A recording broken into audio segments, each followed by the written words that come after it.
अरे अरे आपल्याच माणसाला आपली किंमत नसते रे, किंमत नसते. आणि म्हणूनच मी म्हणते ती ती एकटी काय ती सुलेखा आहे ना, तीच मला ओळखते. हो पण पण तिच्याशी बोलायचं ना म्हणजे इकडे गुन्हा आहे, गुन्हा, शिक्षा आहे नुसती. सुमा त्या सुलेखा तुझ्याशी बोलते? सुमा त्या सुलेखा तुझ्याशी बोलते? नाही म्हणजे बोलते तेव्हा बोलते आणि बोलते तेव्हा चांगली बोलते. पण नक्की काय बोलते? तू म्हणजे अगदी वहिनी आहेस, वहिनी.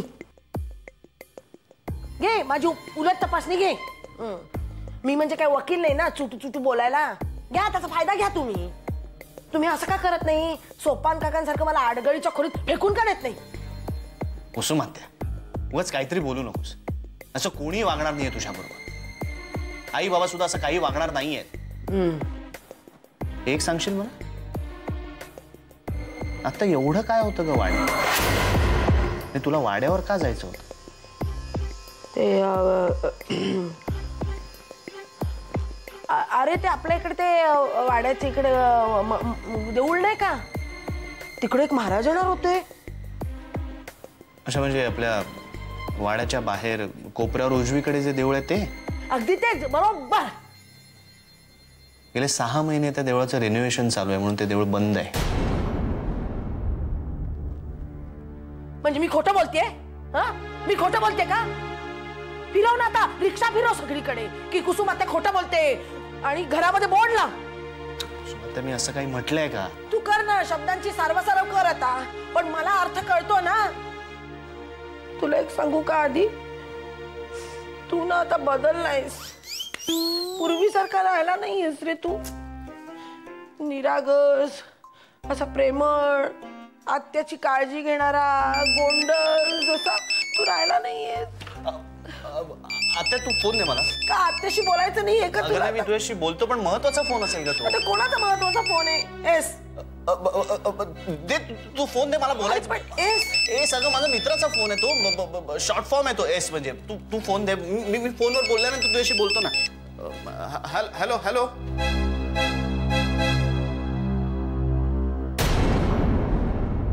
एस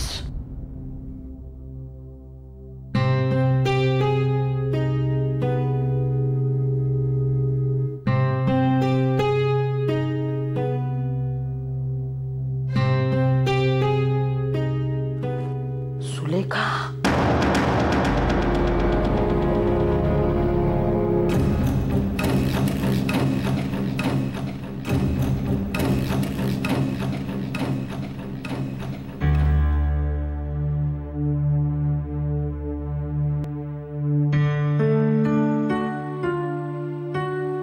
मिस्टर शास्त्री, तुमच्या प्रश्नांची उत्तरं तुमच्याचकडे आहेत.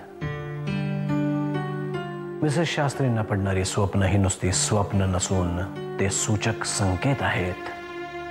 हे आपण याआधीही पाहिले. 3, 6, 9 या आकड्यांना काय सुचवायचंय हे या स्वप्नांनीच याआधीही आपल्याला सांगितलंय आणि यापुढेही सांगत राहतील असा माझा अंदाज आहे.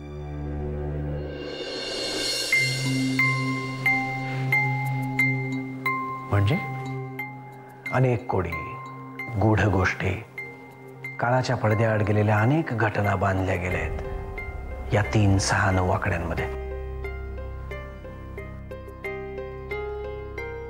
यापूर्वी या आकड्यांनी अशुभ घटनांचे संकेत आपल्याला दिले, पण आता हेच आकडे शुभ घटनांशी आपला संबंध जोडू पाहतायत असं म्हणायला हरकत नाही. आणि याचं सगळ्यात मोठं उदाहरण तुम्हालाच मिळालं आहे मिस्टर शास्त्री. यापूर्वी जी स्वप्न मिसेस शास्त्रींना पडत होती त्याच स्वप्नांचे संकेत आता तुम्हाला मिळत आहेत. स्वप्नात नाही, प्रत्यक्षात, तुमच्याच मार्फत. तरीही मी म्हणेन काळाचं एक अगम्य गणित बांधले गेलंय या आकड्यांमध्ये. आणि मिसेस शास्त्रींची स्वप्न हे ते गणित सोडवण्याच्या कीज आहेत. पण आजपर्यंत या स्वप्नांनी तिला फक्त डिस्टर्ब केलंय, तिला सुद्धा आणि आमच्या वैवाहिक आयुष्याला सुद्धा. मिस्टर शास्त्री, एखाद्या गोष्टीची भीती जेव्हा मनावर परिणाम करते तेव्हा मन वाईट घटनांचाच विचार करतं. या 3, 6, 9 आकड्यांचा संबंध तुमच्या पुढील पिढीच्या जन्माशीही असू शकतो. कदाचित श्रीरंग आणि महादेवच्या शेवटच्या भेटीशीही असू शकतो.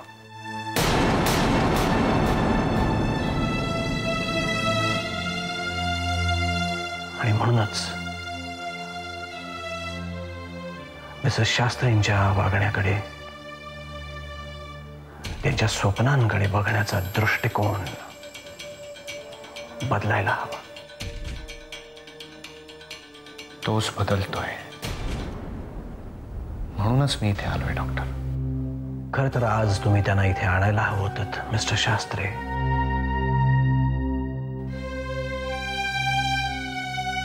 प्रत्येक सेशनला जेव्हा मी त्यांच्या डोळ्यात पाहतो तेव्हा you know what I can see,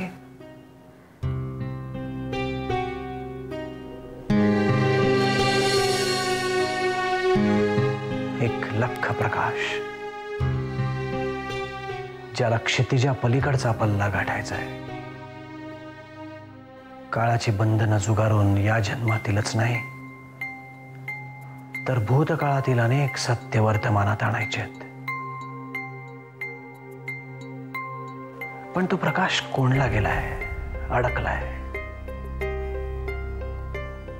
mister Shastri, त्यांच्या स्वप्नांचा अर्थ लावायचा प्रयत्न करा. तो मनात अडकलेला प्रकाश मोकळा होऊ द्या आणि मग बघा, भूतकाळच काय भविष्यकाळही स्पष्ट होईल.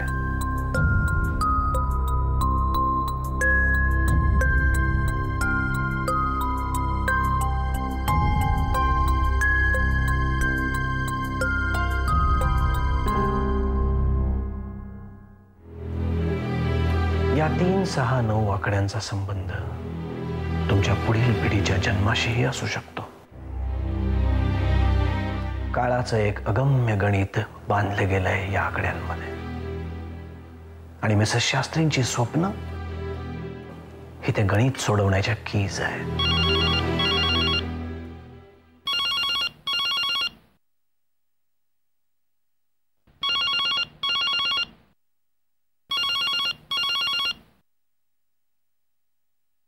हॅलो. हां हां, एक मिनिट. पुन्हा फोन आहे तुझा, प्लीज होल्ड ऑन. पुन्हा पुन्हा मी तिला नंतर फोन करायला सांगू का? कोण बोलतोय आपण?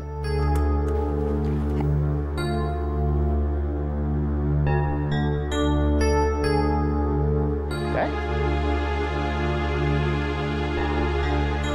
कशाबद्दल?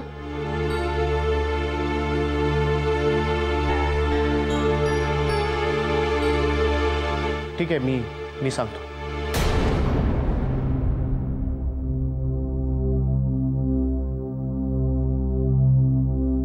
पुन्हा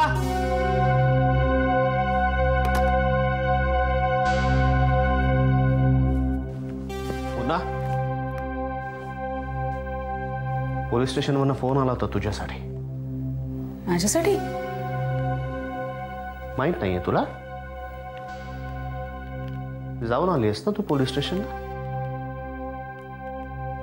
पुन्हा मला कळू शकेल कशासाठी गेली होतीस तू पोलीस स्टेशनला? त्यांना एक सेल मिळाला होता ज्या नंबरवरनं माझ्या नंबरवर SMS पाठवले गेले होते, म्हणून चौकशीसाठी. कोणी पाठवले होते ते SMS? काय माहिती, पोलीस सुद्धा अजून शोधू शकले नाहीयेत त्याला. म्हणजे त्यांना कळलं कीच आपल्याला कळेल. तुझा फोन बघू मला. मुन्ना, मी तुझा फोन मागतोय. मला फोन बघू तुझा.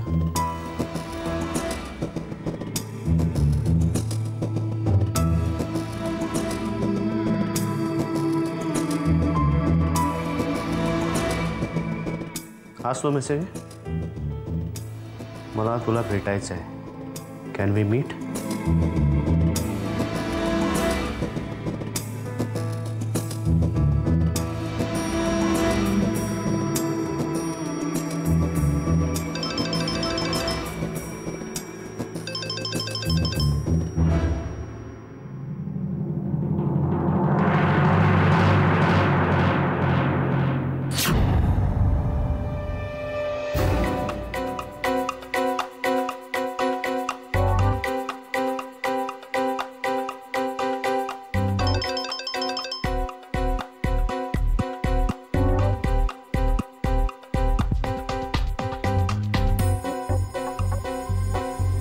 हॅलो. कशाला लावतोयस तू फोन? अरे मी सुद्धा करून पाहिला, कोणी उचलला नव्हता. कोणाचा नंबर आहे? कशाला महत्व द्यायचं? शट अप पुन्हा.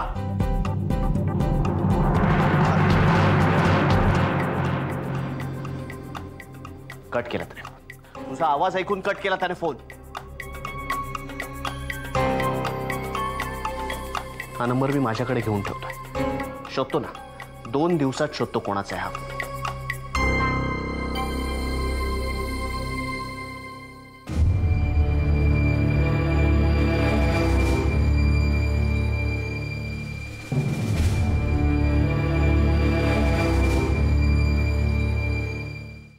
विक्रांत, अरे आहेस कुठे तू?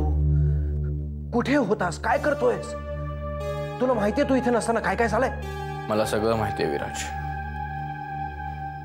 काही सांगू नकोस. आणि मला जे काही माहितीये ते सांगायची वेळ आली म्हणूनच मी परत आलोय.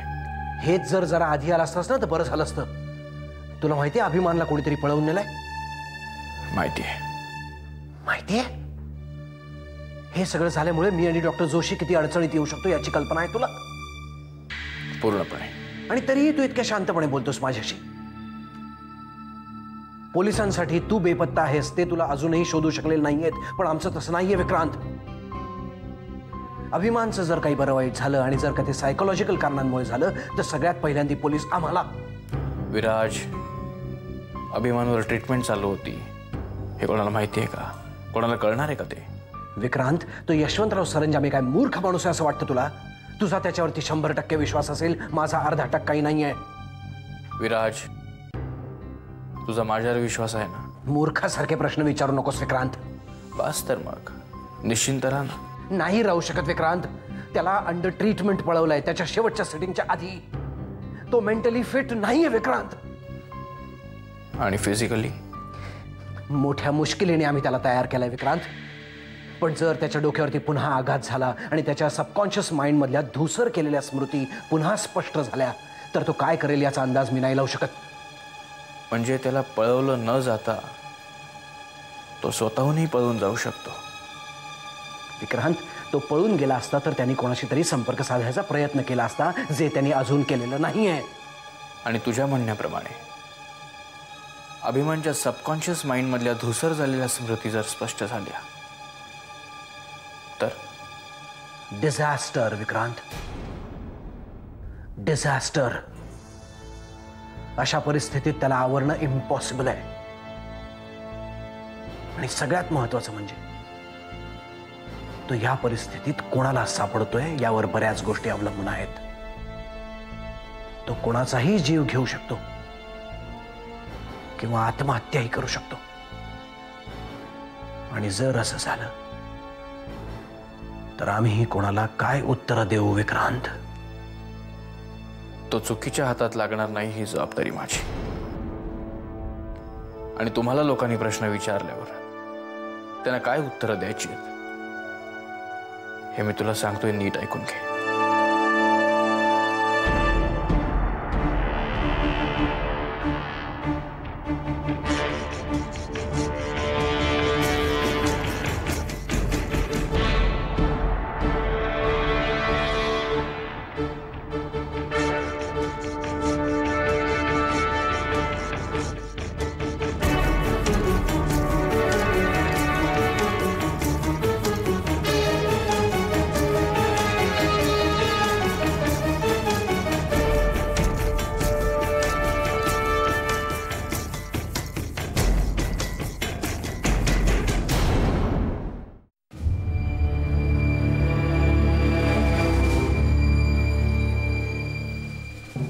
साहेब सावंत बोलतो.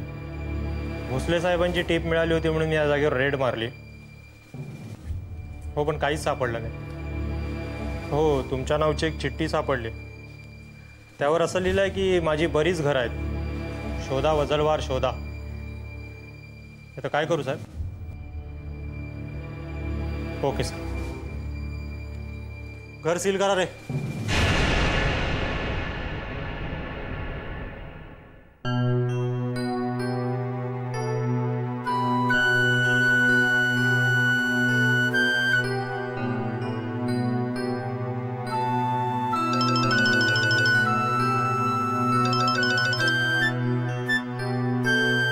बोल प्रिया.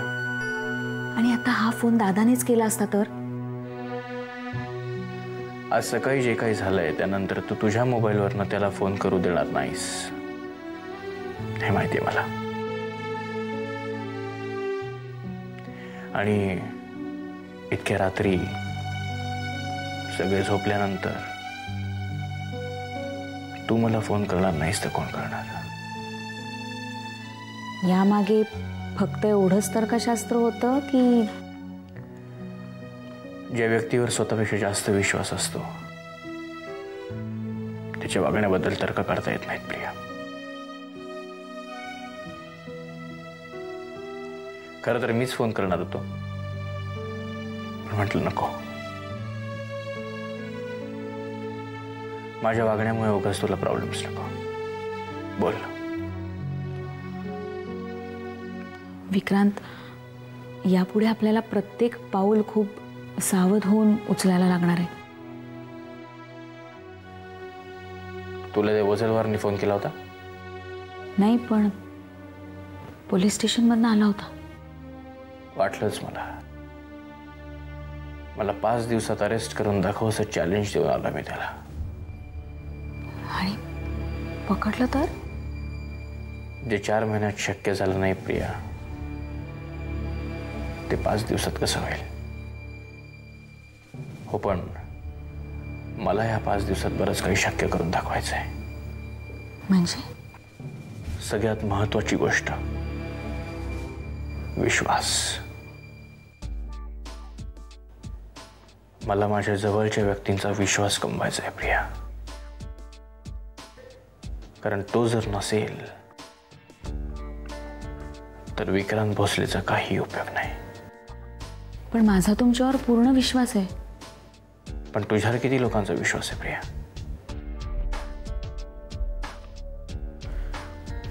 आणि मला माहिती आहे अनेकांचा तुझ्यावरचा विश्वास उडलाय आणि त्याला कारणीभूत मीच आहे. त्याची तुम्ही नका काळजी करू. आता तुम्ही आलायत ना, मग अख्खं जग आडवं आलं तरी मला त्याची काळजी नाही. पण हा विश्वास परत मिळेपर्यंत यू टेक केअर. आणि हो, दादा तुमचा पत्ता शोधतोय, लक्षात ठेवा. Good night Priya. Good night.